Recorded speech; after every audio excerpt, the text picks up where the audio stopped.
Have you ever noticed how some people suddenly become bold when they see gray hair? How their voice gets louder, their manners disappear, and respect quietly walks out of the room? It happens in buses, in hospitals, in shops, even in front of your own family. An elderly person speaks, and someone interrupts. An elder asks a question, and someone rolls their eyes. An elder takes a little longer, and someone laughs, sighs, or humiliates them in public. And the world calls it normal. But let me say this clearly, there is nothing normal about disrespecting someone who has survived decades of life. Silence is often praised as maturity, but silence in the face of disrespect slowly kills self-worth. Many elderly people go home that day, replaying the moment again and again, wondering, did I deserve that? Questioning their value, shrinking themselves to avoid future humiliation. This video is for you, and for anyone who loves an elder. Today, we will talk about what to do when someone disrespects you in public after 60, after 70, or at any age where dignity matters more than noise. Not aggression, not shouting, but powerful, intelligent, unshakable responses that protect your self-respect. If this message speaks to you, like the video, subscribe to the channel, because this space exists to protect dignity, wisdom, and truth. Now listen carefully, because the way you respond to disrespect decides whether people see you as weak or untouchable. 1. Do not shrink yourself. That's exactly what they expect. Disrespect does not begin with words. It begins the moment someone senses that you are about to make yourself smaller. Watch closely what happens in real life. An elderly person is spoken to harshly in a queue. A younger voice cuts them off. Someone sighs impatiently. A comment is thrown casually, sharp, careless, humiliating. And the elder responds not with words, but with the body. The eyes drop. The shoulders fold inward. The spine bends just a little more. A step is taken backward. Silence arrives, heavy, uncomfortable, swallowing everything. That moment is not harmless. That moment teaches the world how to treat you next time. Because disrespect feeds on a deadly mixture, silence mixed with shame. When you lower your gaze, what the other person hears is not quiet, they hear permission. When you pretend not to notice, they don't think you are mature. They think you are available for disrespect again. Many elders believe staying quiet is dignity. But there is a painful truth no one tells you. Shrinking yourself does not protect peace. It invites more harm. Confidence does not require shouting. Strength does not require insults. But presence is non-negotiable. Standing straight is not a physical action. It is a psychological declaration. It says, I am here. I see what you did, and I do not disappear to make you comfortable. You don't need to argue. You don't need to defend your age, your pace, or your existence. All you need to do is refuse to collapse inward.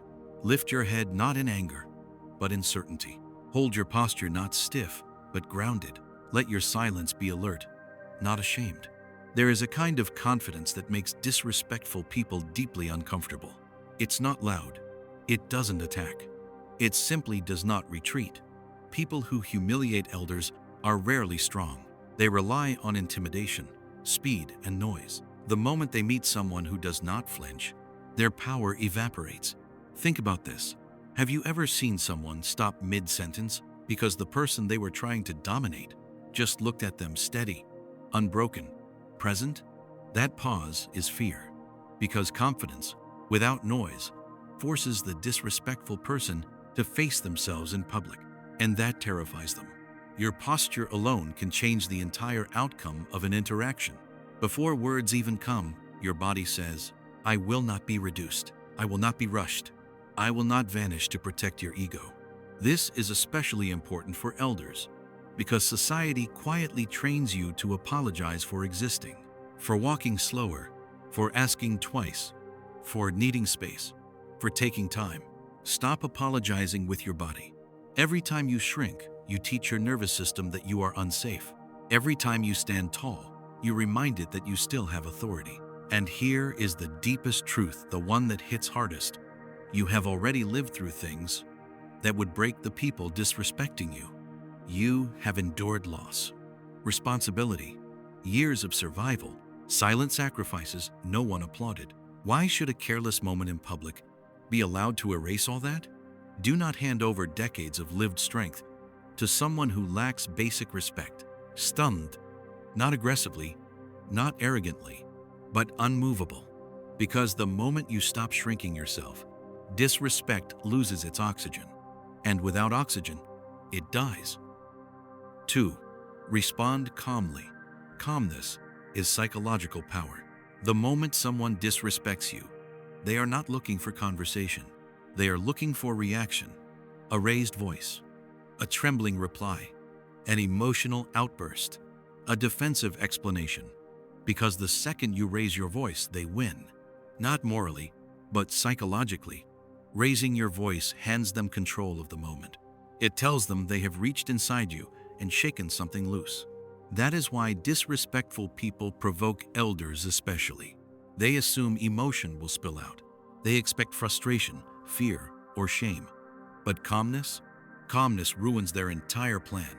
Calmness is not weakness. It is emotional authority. Picture this. An elder is spoken to sharply in a public place, a hospital desk, a store counter, a bus stop. The tone is dismissive, impatient, humiliating.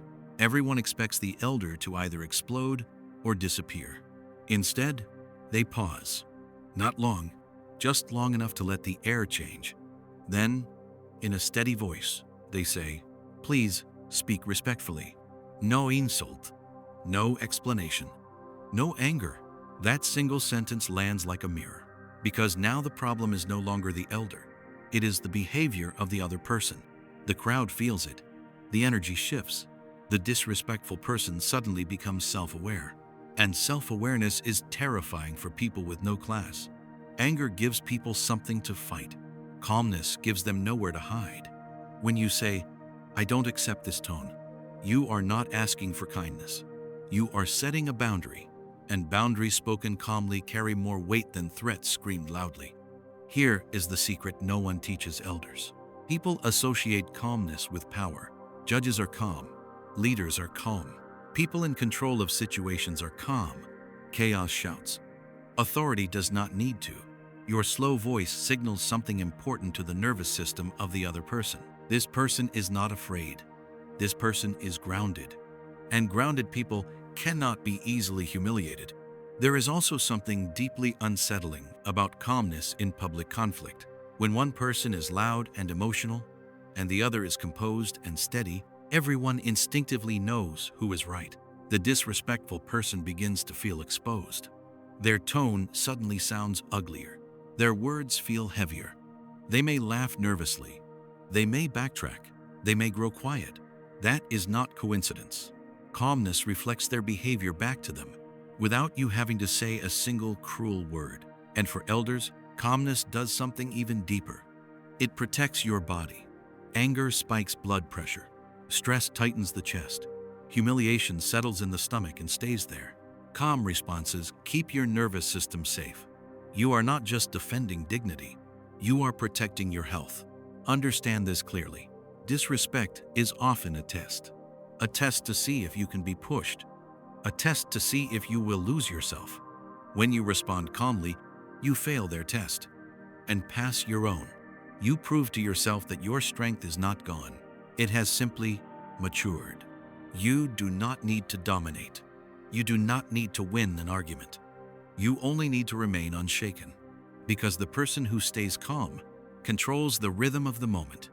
And when you control the rhythm, you control the outcome. So remember this and let it sink deep into your bones. Raising your voice hands them power. Calm words take it back quietly, completely, and forever. 3. Use public witness to your advantage. Disrespect fears eyes. Disrespect thrives in darkness. It grows when no one is watching. It becomes bold when it believes there will be no consequences. That is why disrespectful behavior often feels so sharp and humiliating in public, because the person doing it believes you will shrink, stay silent, and carry the pain home alone. But here is the truth most elders are never told. Public space can protect you if you know how to use it. Disrespect loves privacy, but public accountability terrifies it. Picture a familiar scene: a loud, careless remark in a queue, a dismissive tone at a service desk, an impatient comment about your age, your speed, your question. The voice is loud enough for others to hear, but not loud enough to be challenged. That is intentional. They are testing you. They expect embarrassment to trap you into silence. They expect you to look away. They expect you to endure it quietly so the moment disappears. But when someone disrespects you loudly, the most powerful response is clarity, not aggression. A steady, audible sentence like, "Please don't speak to me like that," or, "I am asking for respect," not shouted, not whispered, clear enough for others to hear. That one choice changes everything, because now the situation no longer belongs only to you. Now it belongs to the room. People around you may not speak, but they are watching. And humans are deeply uncomfortable witnessing unfairness. Your calm dignity activates something ancient in the crowd, the instinct to protect what is being wrong. You may not see it immediately, but it happens. Someone behind you straightens. Someone makes eye contact. A staff member suddenly intervenes. The tone of the disrespectful person shifts. Why? Because your response forced witness, and witness creates accountability. There is something profoundly powerful about being seen standing up without becoming ugly. You did not attack. You did not insult. You did not beg. You simply named the behavior. That alone strips it of power. People who humiliate elders rely on one thing: your isolation. They want you to feel alone in the moment. They want the embarrassment to press you into silence. But the moment others become aware, the imbalance shifts. The disrespectful person becomes self-conscious. Their confidence leaks. Their behavior is suddenly exposed under light. And light is not kind to poor character. Here is the part that goes deepest. Many elders were raised to believe that making a scene is shameful. But there is a difference between chaos and clarity. You are not creating a scene. You are refusing to carry someone else's bad behavior quietly. And that refusal is an act of self-respect. Often the crowd becomes your shield without you asking. Not because people are brave, but because people respond to moral clarity. Your dignity gives them permission to care. Even when no one speaks aloud, the atmosphere changes. The power shifts. The disrespectful person feels it. And even if no one intervenes, you still win, because you did not internalize the humiliation. You did not swallow it. You did not carry it home. You released it where it belonged, into the open. And that matters more than revenge. Remember this: you are not weak for being witnessed. You are strong for allowing the truth to be seen. You do not need allies before you speak. Your dignity creates them. Disrespect depends on silence, but when calm truth enters a public space, it has nowhere left to hide. And the moment disrespect is seen, it begins to die. 4. Never over-explain yourself. Authority does not apologize for existing. There is a quiet habit many elders carry without realizing it. They explain, and then they explain again, and then they apologize for explaining, not because they are weak, but because life slowly trained them to feel like an inconvenience. I'm sorry. I'm old. I'm slow because my legs. I didn't understand because. Please forgive me. Listen carefully. The moment you begin justifying your existence, you hand over your authority. Over-explaining does not create understanding. It creates permission for others to judge whether your reasons are good enough. And no one has the right to judge your right to be present. Watch how this happens in real life. An elder takes time at a counter. Someone sighs. A comment is made. The elder responds with a long story: health issues, age, past injuries, reasons. But notice what the other person does. They don't soften. They don't become kinder. They become bigger, because explanations shift the balance of power. Instead of standing as an equal human being, you unknowingly place yourself on trial. And the harsh truth is this: people who disrespect you are not seeking context. They are seeking control. Your age does not require defense. Your pace does not require justification. Your presence does not require permission. Short, clear, final. That is the language of authority. A simple sentence like, "I'm taking my time," or, "This is how I do it," or, "I have the same right to be here." No details, no apologies, no emotional explanations. Silence after clarity is power. Many elders fear that without explanation, they will seem rude. But understand this deeply. You are not responsible for managing other people's impatience. Over-explaining is often rooted in guilt. Guilt for aging, guilt for slowing down, guilt for needing space. That guilt does not belong to you. Society benefits from your silence, from your politeness, from your self-erasure. But dignity is not preserved by shrinking. Authority is felt when words are measured, not multiplied. Think of people you instinctively respect. They do not explain themselves endlessly. They state, they pause, they allow others to adjust. That pause is where power lives. When you stop over-explaining, something shifts inside you. Your breath steadies, your spine straightens, your voice becomes grounded, and something shifts outside you too. People sense boundaries. They hear finality. They stop pushing, because explanations invite debate, and debate invites disrespect. This is especially important for elders, because the world constantly pressures you to prove your worth. But you do not need to prove decades of living. You do not owe your story to strangers. You do not owe your pain as evidence. You do not owe your body's limits as justification. You exist. That is enough. And here is the deepest truth, the one that settles in the bones. Every time you over-explain, you teach others to question you. Every time you speak simply and stop, you teach them to respect you. So stop apologizing for your age. Stop narrating your reasons. Stop negotiating your dignity. Say what needs to be said. Then let silence do the rest. Because authority does not argue for space. It occupies it. 5. Set boundaries, even if the person is younger. One of the quietest lies elders are taught is this: stay quiet. Times have changed. Let the younger ones speak. That lie slowly erodes authority. Age does not reduce power. It concentrates it. Experience is not decoration, it is weight. And weight commands space. Yet many elders hesitate to correct younger people when a line is crossed. They fear being labeled rude, old-fashioned, or difficult. They fear embarrassment more than disrespect. So they tolerate tones they would never have accepted decades ago. But here is the truth that needs to be spoken plainly. If you do not set boundaries, others will set them for you, and they will set them low. Watch how this plays out. A younger person interrupts, uses sarcasm, speaks sharply, dismisses your words. The elder smiles politely, stays quiet, lets it pass. That silence is not read as wisdom.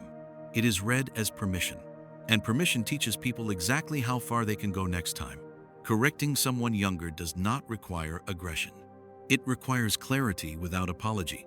A calm sentence like, "That tone is not acceptable," or "Speak respectfully," or "Do not interrupt me." No anger, no explanation, no softness added to protect their ego. Boundaries are not insults. They are instructions. And instructions spoken calmly carry authority. Many elders were raised to believe respect flows automatically from age. But the modern world does not work that way. Respect is not assumed. It is maintained. And boundaries are how you maintain it. There is something deeply unsettling in a good way about an elder who does not apologize for their standards. You can see it in the younger person's reaction. They pause. They adjust. They suddenly become aware of themselves. Why? Because boundaries force recognition. They remind others that you are not a background figure. You are a presence. Here is the emotional hook that matters most. You did not live all these years to be spoken to like a child. You paid the cost of life in full. Mistakes, losses, responsibility, survival. That cost earns you the right to draw lines. And drawing a boundary is not an act of dominance. It is an act of self-respect. When you correct a younger person calmly, you are not humiliating them. You are teaching them how to treat you. And that lesson benefits everyone. Boundaries also protect your inner world. Each time you fail to set one, something inside you tightens. Resentment builds. Self-worth erodes. But each time you speak up even briefly, your nervous system relaxes. Your body understands. I am safe. I defended myself. And here is the hardest truth, the one many elders feel, but rarely say aloud. People do not cross boundaries because they are young. They cross them because they are allowed. The moment you stop allowing it, behavior changes. So do not dilute your words. Do not soften your standards. Do not apologize for expecting respect. Age does not make you smaller. It makes your voice heavier. Use it, because respect is not a gift people hand you. It is a line you draw and a line you protect. 6. Walk away with dignity, not defeat. There is a moment in every confrontation that most people misunderstand.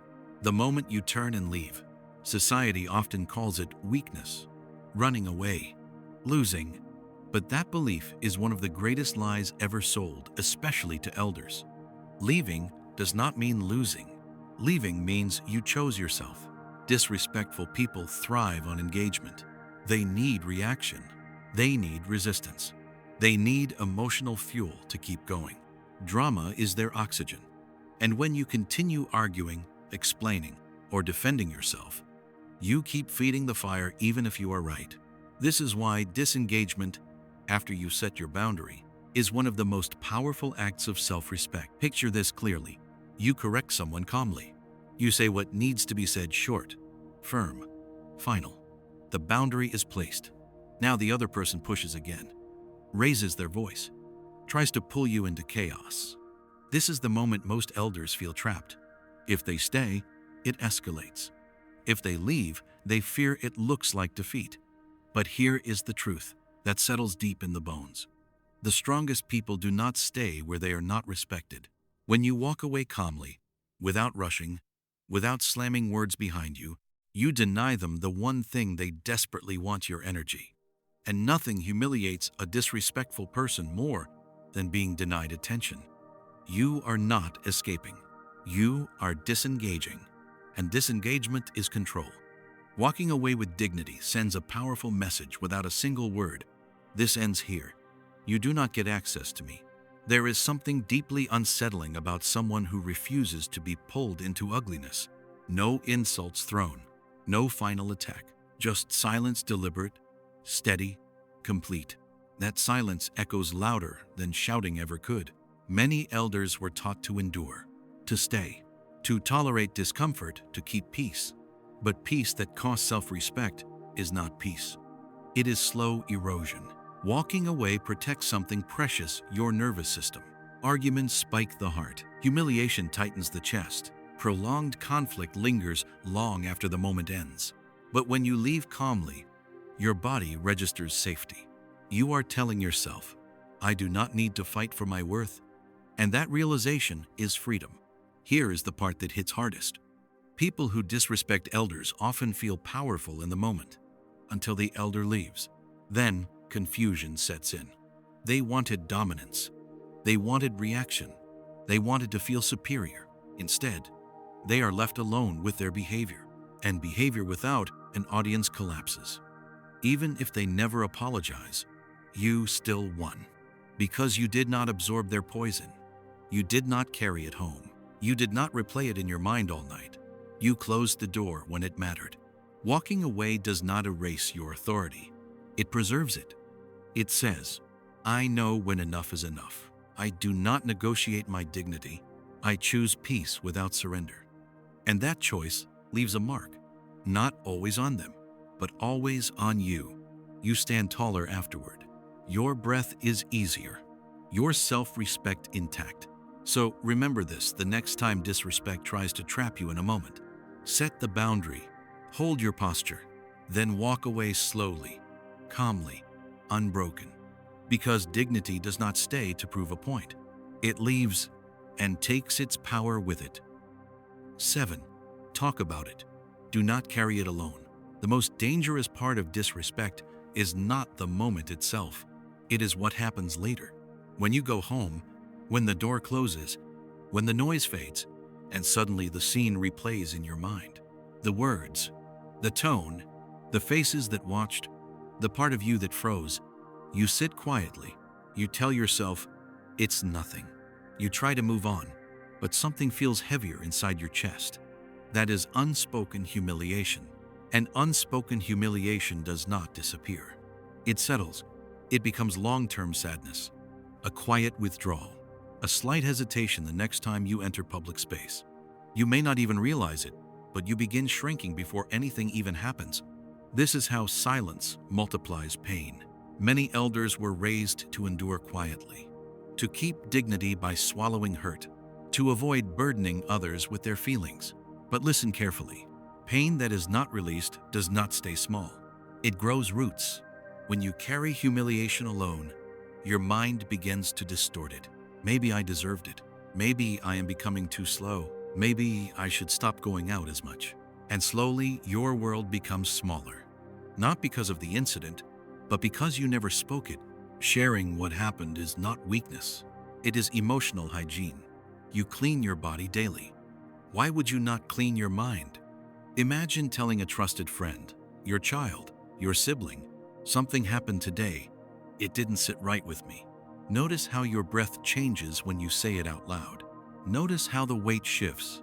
When someone listens, truly listens, the shame dissolves, because humiliation survives in isolation. It dies in understanding. Even if the other person simply says, "That wasn't right. You didn't deserve that." Those words matter more than you think. They restore perspective. They remind you that the disrespect was about the other person's behavior, not your worth. There is also something deeply powerful about naming pain. When you describe what happened, you take control of the narrative. You are no longer the victim replaying a scene in silence. You are the storyteller processing it consciously. That shift changes everything. Your nervous system relaxes. Your mind stops looping. Your confidence returns. Unspoken humiliation turns into long-term sadness because it has nowhere to go. It lingers in your posture, in your tone, in the way you hesitate next time. But spoken pain shrinks. It loses drama. It loses distortion. It becomes a story, not a wound. And here is the part that goes deepest. If you never talk about it, you start believing you are alone in these experiences. But you are not. Many elders face similar moments, similar tones, similar dismissals. When you speak, you realize it is not personal. It is a pattern. And patterns are easier to confront than personal shame. So do not carry it alone, not in silence, not in pride, not in isolation. You survived decades of life. You have earned the right to be heard even about your hurt. Release it, numb it, let someone witness it. Because pain multiplies in silence, but when spoken, it shrinks back to its rightful size. And your heart becomes lighter again. 8. Remember this truth. Their disrespect is about them. There is one truth you must hold on to tighter than anything else. When someone disrespects you, they are not revealing your weakness. They are revealing their character. But in the moment, it never feels that way. In the moment, it feels personal. It feels sharp. It feels like something inside you has been exposed. You replay their tone, their expression, their words, and a quiet question creeps in. Is it because I'm old? Am I becoming irrelevant? Have I lost something? Stop right there. Do not let someone else's immaturity rewrite your identity. People who disrespect elders are not powerful. They are insecure. A secure person does not humiliate someone slower. A confident person does not mock age. A grounded person does not attack wisdom. They uplift. They protect. They respect what has endured. Disrespect is often a projection. The impatient young man snapping at an elder, he is not strong, he's overwhelmed. The woman rolling her eyes at your question, she is not superior, she is fragile. The clerk speaking sharply, they are not confident, they are carrying frustration they cannot control. And instead of managing their emotions, they release them onto someone they believe will not fight back. That is not strength. That is emptiness looking for relief. Here is the part that goes deep into the bones. If you absorb their behavior as a reflection of your worth, you carry their weakness inside you. And you deserve better than that. Your age is not a flaw. It is proof of survival. Every wrinkle holds history. Every slow step holds experience. Every pause holds perspective. Wisdom does not shout. It observes. It understands patterns. And insecure people feel threatened by what they do not yet understand. Sometimes, disrespect toward elders comes from discomfort. You represent time passing, consequences, reality, and not everyone is emotionally mature enough to face that calmly. But their discomfort is not your burden. Never confuse someone else's bad behavior with your value. Your worth is not determined by a stranger's tone. It is not defined by impatience. It is not measured by someone's lack of manners. Your worth was built over decades, through responsibility, through resilience, through loss and learning, and no careless comment can undo that. There is something powerful that happens when you internalize this truth. The next time someone speaks disrespectfully, instead of shrinking inward, you see clearly. You think, this is about them. And that realization removes the sting. Because you are no longer asking, what is wrong with me? You are observing, what is unresolved in them. That shift protects your peace. It prevents shame from attaching to your identity. It allows you to respond, set boundaries, or walk away without internal collapse. And here is the final truth, the one that heals deeply. A person secure in themselves never humiliates wisdom. They may disagree. They may correct. They may move on, but they do not degrade. So if someone degrades you, know that you are witnessing their limitation, not yours. Do not carry it home. Do not stitch it into your self-image. Do not let it echo louder than your decades of strength. Their disrespect is a mirror of their emptiness. Your dignity is a reflection of your depth, and depth always outweighs noise. As we conclude, you did not survive decades of life to be treated like an inconvenience. Respect is not begged for, it is claimed. And the moment you decide, I will not tolerate disrespect anymore, the world adjusts. Stay strong, stay dignified, and never forget age is not weakness, it is authority.